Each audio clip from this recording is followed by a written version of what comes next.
Ellen Adarna at Andrea Torres nagsabunutan dahil kay Derek Ramsey.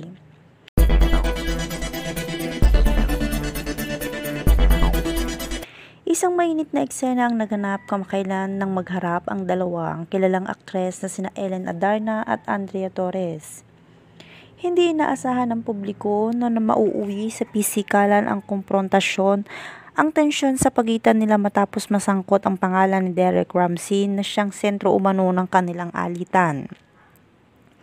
Ayon sa mga ulat, nagsimula lamang ang lahat sa matalim na palitan ng salita. Kapwa nagbitaw ng manghang na pahayag ang dalawang aktres hinggil sa kanilang umano'y koneksyon kay Derek Ramsey ngayon.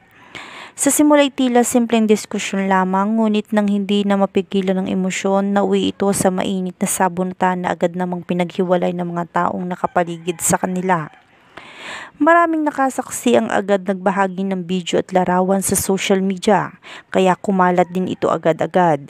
Dahilan upang mag-viral ang insidenteng ito.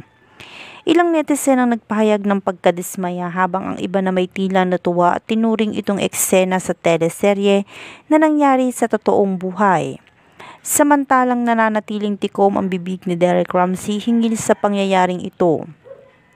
Wala pa siyang inilalabas na opisyal na pahayag ngunit lalo lamang nito pinainit ang issue. Marami tuloy ang nagtatanong kung sino nga ba ang tunay na iniibig ng aktor na si Derek Ramsey.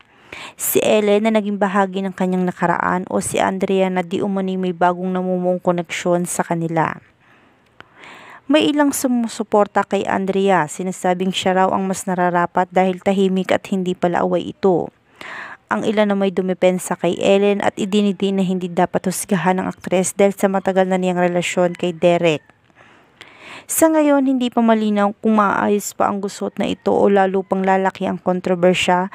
Isa lang ang tiyak, ang pangyayaring ito ay isa na naman dagdag na istorya na pagkakaguluhan ngayon sa mundo ng showbiz at tiyak na hindi basta makakalimutan ng maraming netizen.